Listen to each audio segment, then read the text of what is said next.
Now, the rest of the story. Before she was finished reading the terse telegram, Amy's eyes were flooded with tears. It was news of what had happened to her estranged husband, Charles. There was a fancy name for the illness that had taken his life, but Amy knew the plain language of it. Charlie Cloyd drank himself to death. At once, in Amy's mind, echoed his last words. Charlie had said, "If you leave me, I'll be a dead man in 6 months." And that was 6 months ago, almost precisely. And then, burning through the ice of those prophetic words, came her memory of a happy autumn, 3.5 years past, of the day Amy and Charlie met.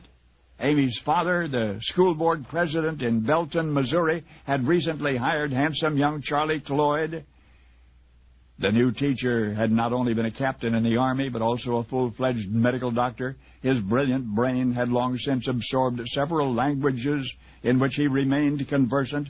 Amy had never met anyone quite like him before. Charlie Cloyd, who was new in town, became a boarder in the household of Amy's parents, George and Mary Moore.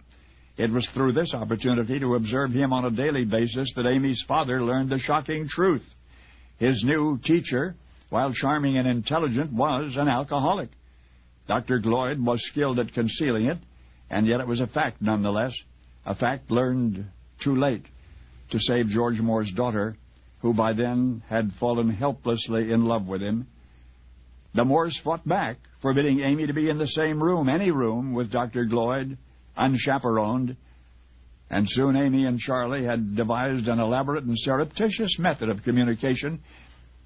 They made plans to marry. Amy's parents now realized it was futile to resist, and so with 4 days before Amy's 21st birthday, she became at once Mrs. Charles Cloyd and the most miserable woman in the world.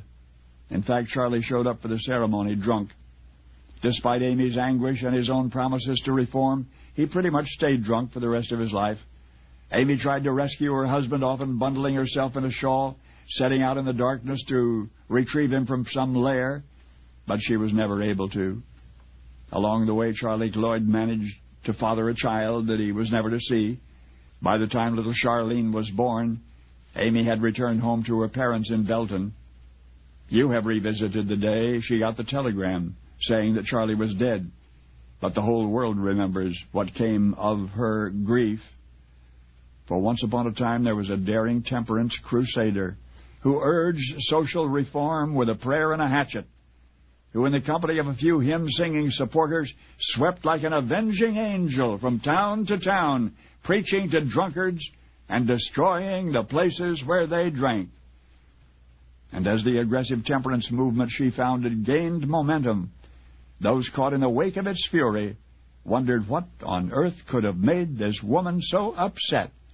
Well, now you know, because you remember hatchet-wielding Carrie Amelia Moore Cloyd by her second married name, Carrie Nation.